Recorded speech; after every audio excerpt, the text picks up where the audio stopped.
Olá pessoal, tudo bom?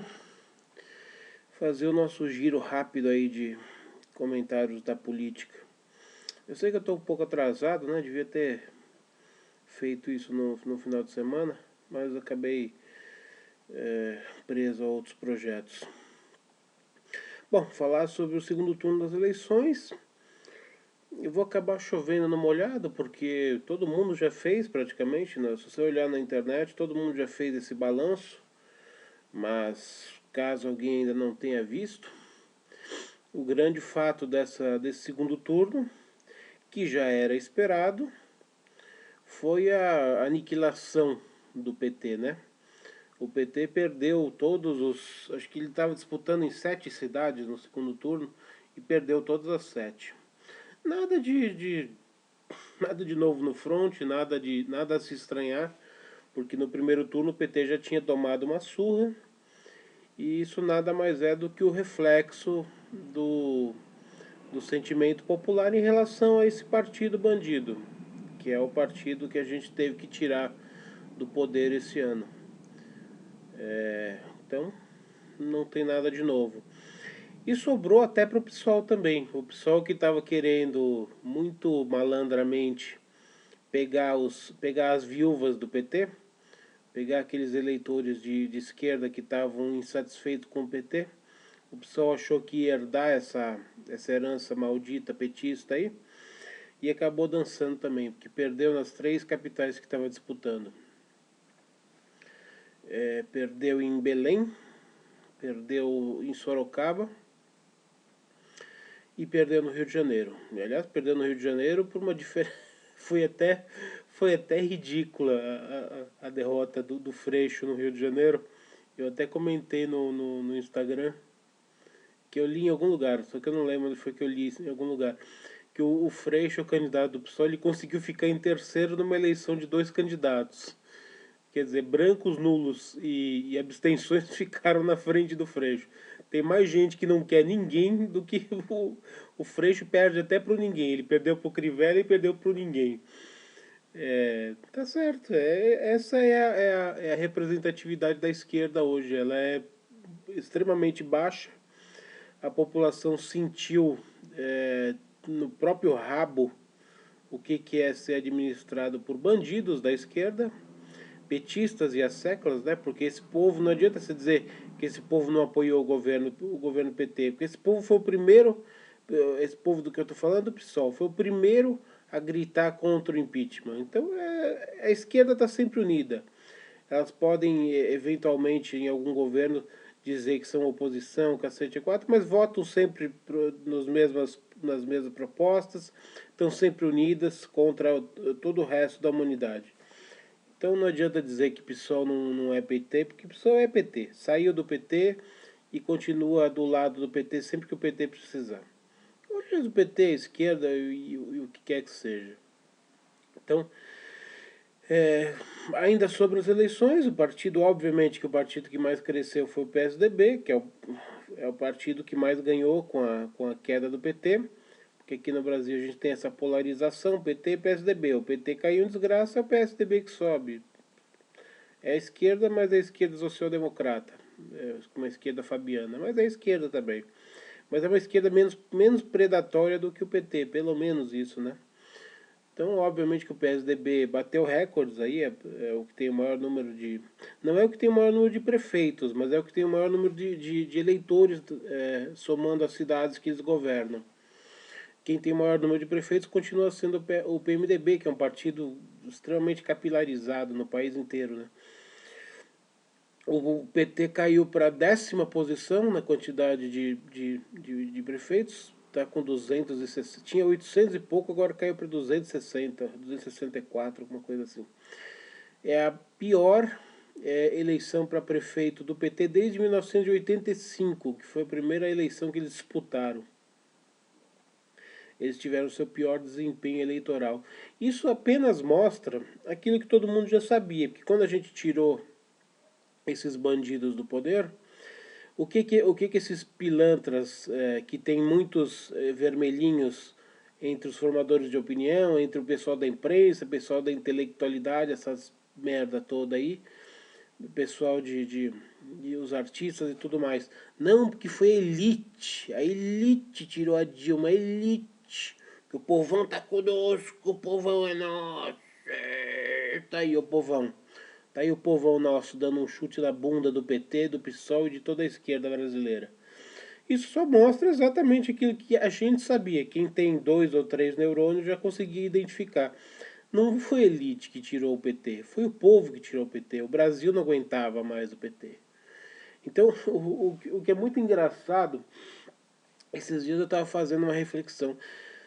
Você vê que todas as organizações, os movimentos organizados, são todos capturados pela esquerda. Você pega o movimento que representa negros, todas as associações que representam negros, Grupo Negro da Bahia, Grupo Negro do Gueledés e outros todos. Você pega os que representam as mulheres, aqueles movimentos de feminazi, o cacete a quatro, aquele movimento feminista. Você pega o movimento dos... Pega todos os sindicatos que supostamente representam o trabalhador. Você pega a MST, MTST, todas essas organizações. O UNI, que representam estudantes, o UBS, os estudantes secundaristas e tal. Você pega todas essas organizações, estão todas nas mãos de partidos da esquerda. São todos ligados a PT, PSDB, PT, PSOL, PSTU, PCO, PCdoB, é tudo ligado a essa praga. Então, como esses caras têm todos os movimentos que representam, em tese representam a sociedade brasileira, eles têm esses movimentos todos na mão, porque são todos membros desses partidos, então eles acham que eles têm toda a sociedade brasileira na mão deles. Então você tem ali o movimento que representa as mulheres, então eles acham, as feministas, aquelas doidas varridas lá, então eles acham que eles representam, esse movimento representa todas as mulheres. Só que é o seguinte, as mulheres formam mais da metade da população brasileira. E as mulheres brasileiras decentes, elas não são representadas por essa meia dúzia de líderes feministas malucas. Não são representadas por elas. Então, obviamente que é uma representação falsa. Você está na cabeça dos movimentos que, em tese, falam pelas mulheres, só que eles não representam as mulheres reais de carne e osso. A mesma coisa no movimento negro. Nós temos um monte de... Não sei qual é a porcentagem de negros que nós temos no Brasil, negros e pardos, que é a miscigenação. Então você tem que a meia dúzia de movimentos negros, que são todos de esquerda, só que eles não representam a maioria do povo negro. A maioria do povo negro não quer saber desses caras. É a mesma coisa, minoria, aquela minoria de grupo gay, minoria disso. Os próprios é, sindicatos, eles acham que representam a população, mas não representam. Na verdade, a população votou contra a esquerda, né? Votou contra a esquerda, votou contra os sindicatos. Então, a esquerda fica nessa esquizofrenia, né? Porque, por um lado, ela acha que ela detém o domínio de todos os grupos sociais, porque ela domina todas as organizações, só que, na verdade, é que a base não segue. Porque a população não segue esses idiotas. Essa que é a tristeza deles. Então, por um lado, eles acham que dominam todos, e por outro, eles tomam essa trauletada na cabeça, porque eles, nas eleições, eles descobrem que, na verdade, eles não estão dominando nada. Não estão dominando nada nem ninguém. Essa que é a verdade. Eles estão só descendo pelo ralo. Então é muito interessante isso. Ainda falando sobre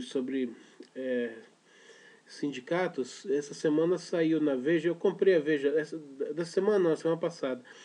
Eu comprei a Veja porque eu gosto tem um suplemento de 20 anos de bares e restaurantes, que é um outro negócio que eu adoro.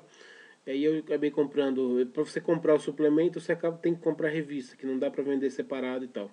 Aí aproveitei para ler a revista. A Veja hoje não é mais o que era antes, a Veja hoje já é um semi-lixo, assim como Isto É, assim como Época, Carta Capital, Caros Amigos, é quase a mesma merda, assim, quase tudo igual. Mas tem um dado muito interessante lá, que é um dado que a gente já sabia, só que a gente não tinha os números precisos. Prestem atenção. A gente tem no Brasil 16.300 sindicatos.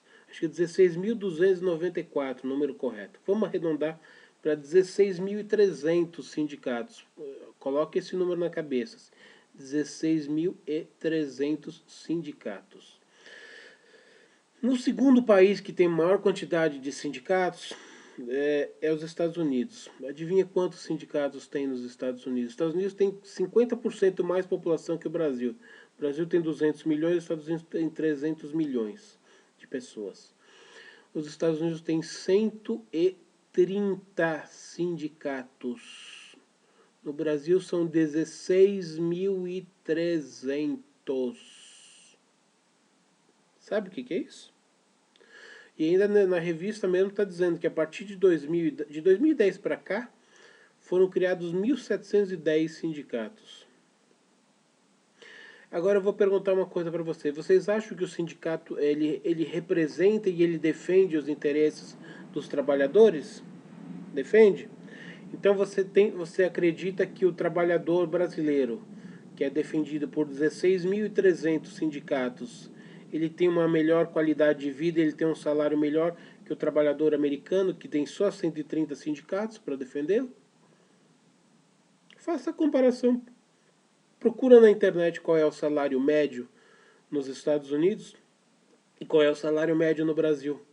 Procura por categorias. Pega o quanto ganha um médico, um piso de um médico nos Estados Unidos, qual é o salário dele anual, e compara com o brasileiro do médico, um professor universitário, um matemático, uma secretária, um publicitário, qualquer coisa que você quiser. Pega qualquer categoria profissional e compara quanto ganha nos Estados Unidos e quanto ganha no Brasil. Aí depois você me diz para que serve 16.300 sindicatos no Brasil. Eu vou dizer para você para que serve.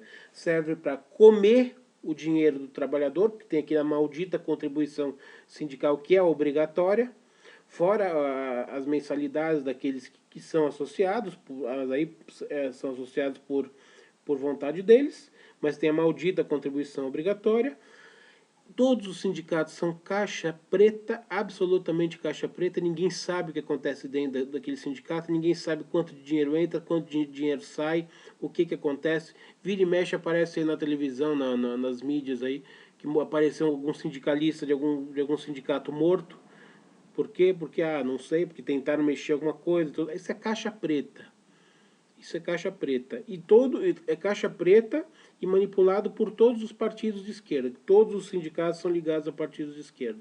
Para que eles servem? Eles servem para dar sanduíche de mortadela quando você faz manifestação para tirar esses vagabundos do poder.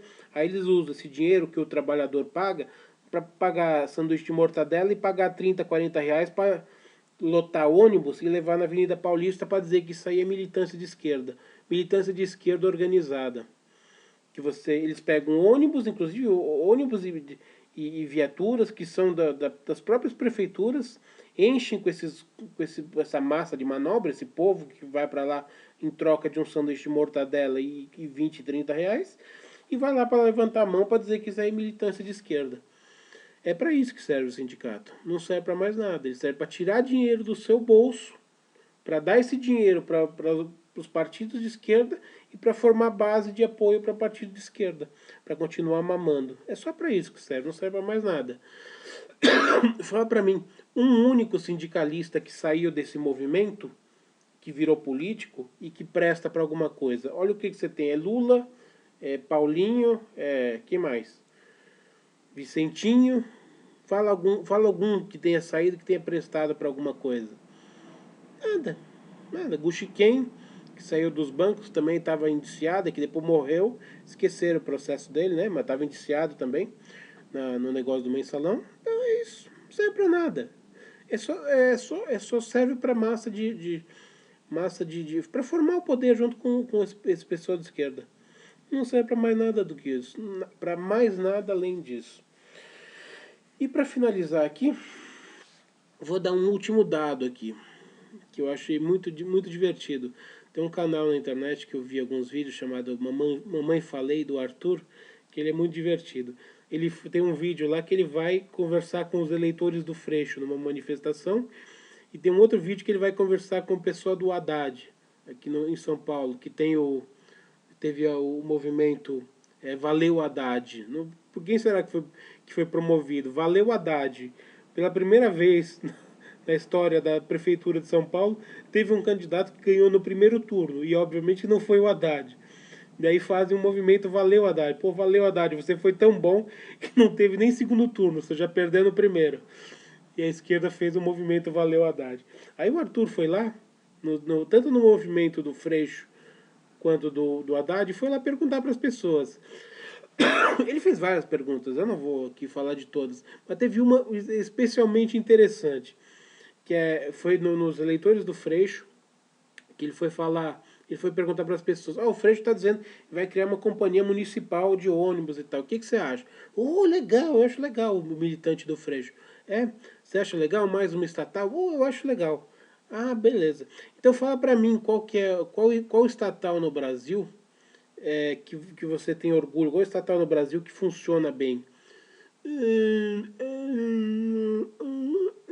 Não sei. Ah, não sabe. Mas você é a favor das estatais. Eu sou a favor das estatais. Qual que funciona bem no Brasil? Nenhuma, mas eu sou a favor. Por que eu sou a favor?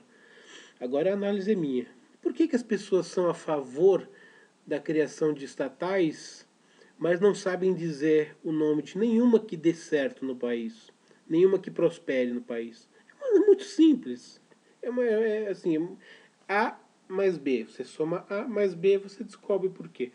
Porque faz 30 anos ou mais que a gente está escutando nas TVs, nos rádios, nos jornais, agora na internet, esses vagabundos desses artistas, jornalistas, pseudo-intelectuais, todo esse povo que faz parte da esquerda, faz parte do grupo da esquerda que está aí na hegemonia da cultura e das universidades, em todas as entrevistas e conversas e artigos e tudo mais, eles defendem que as estatais, porque as estatais são nossas, as estatais são nossas, a Petrobras é do povo, tudo é do povo, é nosso, é nosso.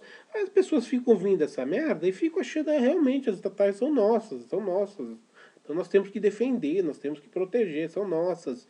Nossas de quem? A Petrobras é sua? É sua? Em que sentido a Petrobras é sua? Você ganha alguma coisa dela? Você não ganha nada dela. Você perde. Você perde, porque entre esses partidos bandidos corrompem essas empresas, loteiam todos os cargos, destroem o patrimônio dessas empresas e o governo tem que colocar dinheiro para poder reerguer essas empresas. E o dinheiro que ele está colocando é do seu imposto. Você não ganha nada com isso, você só perde. A estatal só serve para comer o seu dinheiro. Ela come o seu dinheiro porque ela dá prejuízo. E quando ela dá lucro, os governantes roubam esse lucro. A Lava Jato está mostrando isso. São bilhões de dinheiro desviado da Petrobras. Bilhões. É só para isso que serve o estatal. É para os bandidos que estão no poder colocarem seus amigos, seus parceiros lá para roubar. É só para isso que serve. Não serve para mais nada.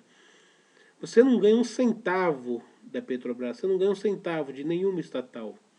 Você que defende estatal, você é um besta. Você é um idiota útil, só isso. Você está ajudando a não privatizar essas empresas, deixar elas na mão dos governos e todos que vierem vão colocar seus parceiros, seus colegas, seus compadres lá para roubar essas empresas. É só para isso que serve. Por que você acha que a esquerda não quer privatização? Porque ela quer as estatais para poder roubar. Qual é a dúvida nisso? Tem alguma dúvida nisso? Agora eu vou dar um outro dado para vocês.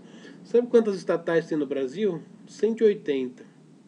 É o país que tem o maior número de estatais. O segundo país que tem o maior número de estatais é a Inglaterra, tem 13. Todo o resto do mundo tem menos do que 13. Eu estou falando do mundo civilizado, tá? Eu não estou falando de Cuba, não estou falando de Coreia do Norte. Estou falando de mundo civilizado, mundo democrático, países democráticos. Não estou falando de ditaduras. 180 empresas estatais temos no Brasil. O segundo colocado é a Inglaterra, tem 13. Agora, isso significa que todo mundo civilizado tem 13 ou menos. Então eu vou perguntar para você, quem está do caminho certo? É o Brasil ou Inglaterra, Itália, Alemanha, França, Japão, Estados Unidos, Canadá, Austrália, Suécia, Finlândia, Noruega, Coreia do Sul, que são os países civilizados que não têm essa quantidade de estatais. Quem é que está no país certo? Quem é que está na política certa? Quem é que está seguindo o caminho certo? É o Brasil ou é o resto do mundo? 2 neurônios. Precisa de mais do que 2 neurônios? Não precisa de mais do que 2 neurônios. Então, assim, gente, vamos parar com essa imbecilidade de ficar seguindo o que esses idiotas na televisão falam. Que estatais, que a Petrobras é nossa. O que é nosso? Não tem nada nosso lá.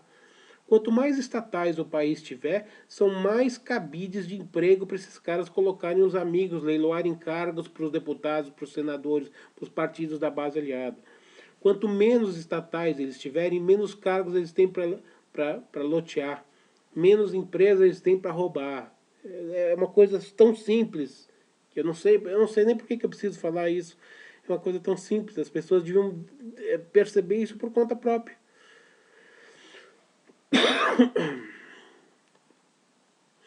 Então é isso. O que eu tinha para falar dessa semana aí é isso aí. E a gente continua aguardando aí, porque eu acho que até o fim do ano a gente vai ter uma boa notícia aí da gente ter o Lulinha dentro da cadeia. Já que todos os amigos dele estão por lá. Tá na hora, né? Tá quase na hora dele chegar também para fazer companhia e fazer participar da ceia natalina dentro da prisão. E o Renan tá caindo, hein? O Renan peitou um juiz ali de Brasília e a Carmen Lúcia, presidente do STF, bateu de frente com ele. Não aceitou não. E o Renan precisa tomar cuidado, porque a gente sabe que o Renan é o grande coronel brasileiro, né? Ele toma conta do Senado lá há muito tempo. E todo mundo é preso, menos ele, né? O Cunha foi retirado da presidência por um ato de vontade de um membro do STF contra a Constituição, não tinha nem base constitucional para fazer isso, tirou o cara, ninguém falou nada. E ele foi cassado, obviamente, porque ele tem um monte de processos e já foi preso. Agora, o Renan, que tem muito mais processos do que o Cunha, não foi sequer tirado da presidência do Senado ainda. Você vê o poder que ele tem lá. Só que, se ele continuar batendo de frente com a justiça, ele vai cair. Porque o poder judiciário é uma das poucas coisas que funciona no Brasil. E é um poder tão grande quanto o poder do legislativo e do executivo. Então, provavelmente o Renan vai cair também, se ele continuar insistindo em peitar o judiciário. O que seria mais, não seria mais do que o que a gente espera, né? Porque a gente também a gente não quis só tirar a Dilma e o PT do poder, a gente quer tirar todos os bandidos do poder. Tinha que começar por algum lugar. Primeiro você tem que tirar quem está no topo, que quem está mandando. Tirou a Dilma. Agora pega Cunha, pega Collor, pega Renan, esse povo tá tudo na cadeia. Não é só o PT que tem que estar na cadeia. Todo PMDB corrupto tem que estar na cadeia, PP, PSDB, todo mundo. Todos que estiverem envolvidos têm que estar presos, não é só o PT. O PT é só o chefe da quadrilha. Obviamente que os cabeças são do PT e a maior quantidade de políticos envolvidos é do PT, porque era ele quem estava no poder. Agora, todos os outros que auxiliaram, eles têm que fazer parte do grupinho na cadeia. E farão, né? Aos poucos farão. Então acho que é isso. Eu acho que não tem mais nada para falar sobre a política dessa semana. A gente ainda tem a eleição americana para comentar, mas não tem muitos fatos novos. O único fato que a gente tem nos Estados Unidos, que não é fato novo, é aquela torcida uniformizada, né, de toda a grande imprensa, assim como toda a grande imprensa brasileira sempre torceu para o PT, sempre foi parceirona do PT, junto com a grande maioria dos artistas. Lá nos Estados Unidos é a mesma coisa, toda a grande imprensa e a grande maioria dos artistas são todos para a esquerda, e a esquerda americana é representada pelo Partido Democrata. Então, tudo que você lê pela internet no Brasil sobre a imprensa, sobre a eleição americana, é tudo deturpado. Tudo que você for ler em Folha, Estadão, Globo estou falando jornal e TV, é tudo deturpado, é tudo chupado da grande mídia americana, que está assim, tá com a foto da Dilma, da Hillary no peito, assim, ela faz a reportagem com o bottom da Hillary aqui, torcendo para ela ganhar. Então não dá para a gente saber realmente qual que é a situação americana, realmente a eleição está definida ou se o Donald Trump tem alguma chance. Porque a gente vai saber isso nas urnas só, porque o que a gente tem de fonte é quase tudo deturpado. Mas vamos esperar, vamos ver o que acontece. Pode ser que lá, como a mídia está deturpando, de repente o povo, que é quem realmente vai votar, que é quem realmente vai escolher, de repente o povo dá uma resposta nas urnas para essa imprensa monopolista americana, assim como a brasileira, né? Vamos ver o que acontece. O grande problema do Trump é que ele é um outsider, né? Ele é um cara de fora do sistema. Dentro do próprio Partido Republicano, ele nunca foi unanimidade e tem muita gente do Partido Republicano dele que não apoia a sua candidatura, né? Por quê? Porque ele não é político, né? Ele não é do sistema. Ele é um cara que veio de fora. Se vocês devem ter acompanhado pela mídia aqui em São Paulo, durante a eleição do Dória, quando o Dória foi escolhido nas convenções para ser o candidato do PSDB à Prefeitura de São Paulo, os caciques do PSDB, o Goldman, acho que o Aloysio também, o Goldman principalmente, até em entrevista, ele colocou no site dele lá, ó, em quem você vai votar? Em qualquer um, menos no Dória. O próprio cacique do PSDB, o Fernando Henrique também não era a favor do Dória, o Serra também não era a favor do Dória. O único cacique do PSDB que estava do lado do Dória foi o Alckmin, que é o que saiu fortalecido da eleição. Os grandes caciques do PSDB não queriam o Dória. Por quê? Porque o Dória também é um outsider. O Dória não é um político. É um cara que veio da iniciativa privada. Não é um cara que eles podem manipular. Porque o político profissional ele pode ser manipulado pelo partido. Ele está na mão do partido. Agora, um cara que é um empresário bem sucedido, que tem seu dinheiro, que não precisa do cargo para ganhar, para fazer sua vida financeira, é um cara que eles têm menos chance de dominar.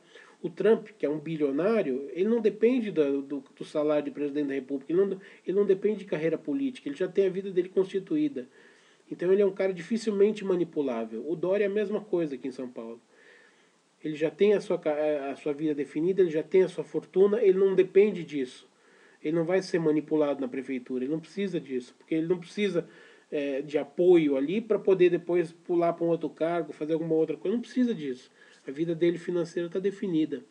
Então os partidos não gostam desses outsiders, desses caras que são de fora do sistema, porque esses caras são menos corrompíveis, eles são menos suscetíveis à influência externa. Então é por isso que eles não gostam. Agora o PSDB vai ter que engolir o Dória aqui em São Paulo, porque ele foi eleito. Eu quero ver como é que vai ser dentro do partido, se ele vai conseguir governar com o partido ou se ele vai ter que romper com o partido, porque metade do partido não queria a eleição dele. Vamos ver agora como é que vai ser o governo dele. Eu espero que seja muito bom para a população, porque seria uma boa resposta aos políticos profissionais que todos os anos se elegem e não fazem nada, né? Então seria uma excelente proposta. Eu espero que o Donald Trump ganhe nos Estados Unidos, porque ele é um cara de fora do sistema e ele tem uma grande chance de melhorar aquele país. E os Estados Unidos, a gente não pode esquecer que qualquer crise americana afeta o mundo inteiro, né? Então os Estados Unidos, muito bem, correndo bem com a sua economia, em prosperidade, acaba levando o resto do mundo junto. Então, crises nos Estados Unidos são crises que abalam o mundo inteiro. E progresso e saúde financeira nos Estados Unidos é uma coisa que leva também o mundo inteiro a progredir da mesma maneira. Então seria uma boa se quebrasse esses anos de democratas lá nos Estados Unidos, de esquerdismo, que só fizeram besteira. Inclusive no plano da diplomacia externa. O Obama foi provavelmente um dos piores presidentes que os Estados Unidos já teve, se não o pior. E você colocar a Clinton, que inclusive tá meio zuretinha da cabeça, se o povo americano colocar a Hillary lá, o povo americano pode dar a mão com o povo brasileiro. O povo brasileiro fez a imensa imbecilidade de colocar uma jumenta na presidência da República. E se o povo americano colocar a Clinton, parabéns. Vai ter um atestado escrito de absoluta ignorância, absoluta burrice, e vão sentir isso no bolso e na bunda. se eles colocarem a Hillary lá, porque ela vai quebrar ainda mais os Estados Unidos, vai endividar ainda mais o país. E eu não sei se eles saem não, porque já foram 8 anos de Barack Obama, se essa mulher entrar lá são mais 4 anos, mais 8 se ela for reeleita, 16 anos de democratas seguidos, partido de esquerda americano. Eu não sei a que nível de rebaixamento os Estados Unidos vai chegar não. E se eles caírem, cai o Oriente, cai todo o Ocidente junto. Que qualquer crise americana, a gente viu em 2008. A gente viu em 2008, quando teve aquela crise gravíssima dos Estados Unidos, ela pegou quase todo mundo, né? Pegou a Europa inteira. E só não chegou no Brasil porque a gente estava vivendo um boom de commodities. A nossa matéria-prima estava com um preço bom no mercado, porque senão a gente teria ido para o saco também. Agora, hoje, com a economia brasileira quebrada, do jeito que o PT deixou, uma crise mundial iniciada pelos Estados Unidos, seria péssimo para o Ocidente inteiro, inclusive para a gente. Então é torcer para ver o que vai acontecer. Vamos esperar para ver o que vai acontecer. E a hora que terminar essa eleição americana, a gente volta com as resenhas de livros. Estou com muito livro para resenhar. Aí a gente volta e retoma toda essa parte aí. Não deixar passar essa política. Tá bom? É isso aí. Uma saudação e até a próxima.